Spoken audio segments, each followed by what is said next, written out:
আজ করব ইলিশের পাতলা ঝোল আলু আর কাঁচকলা দিয়ে। চলো তাহলে দেখে নিই। মাছগুলোতে আমি নুন আর হলুদ মাখিয়ে রেখে দিয়েছি। হ্যাঁ, আলু কাঁচকলা দিয়ে একদম পাতলা ঝোল হবে। কে কে ভালোবাসো আলু কাঁচকলা দিয়ে একদম পাতলা ঝোল বলো।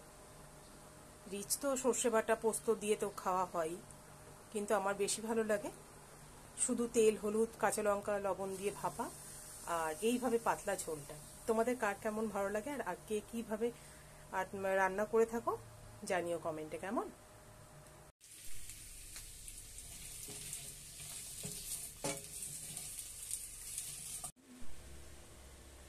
কালো জিরে দেবো না ফোড়ন, আজকে রাঁধুনি ফোড়ন দিয়ে করবো। রাঁধুনি ফোড়ন কাঁচা লঙ্কা।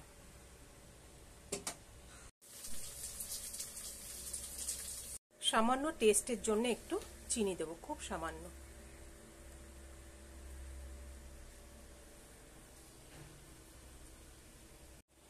ইলিশের লেজাটা আগে দিয়ে দেবো, বাকি মাছগুলো ঝোলটা ফুটে উঠলে দেব। ঢাকা দিয়ে ওয়েট করি ঝোলটা যতক্ষণ না ফুটে। চলো দেখে নিই ঝোলটা ফুটে গেছে। ঝোলটা ফুটে গেছে।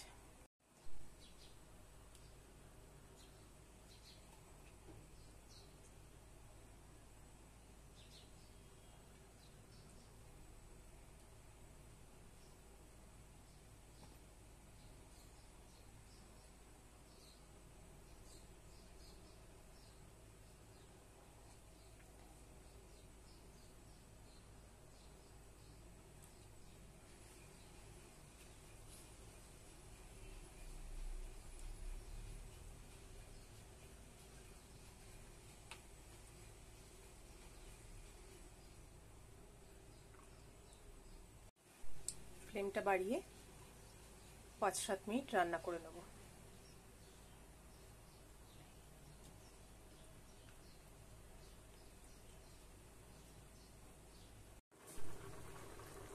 ইলিশ মাছের ঝোল হয়ে গেছে, রেডি।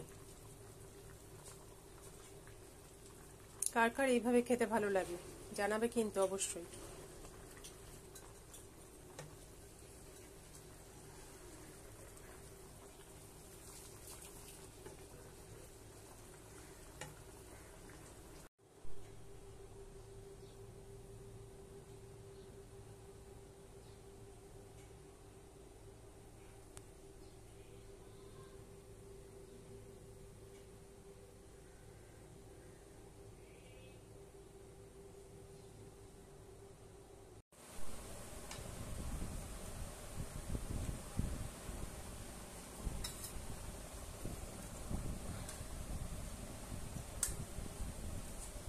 কেমন আছে ঝোলটা?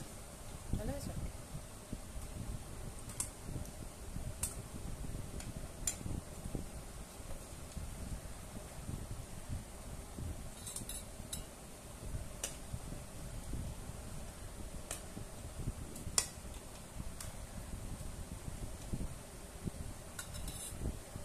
দিদা বলতো ছোটবেলায় আমরা যখন খেতাম ইলিশ মাছের লেজায় নাকি হরিণের মাংস, যে ওপরের যেটা থাকে। হ্যাঁ,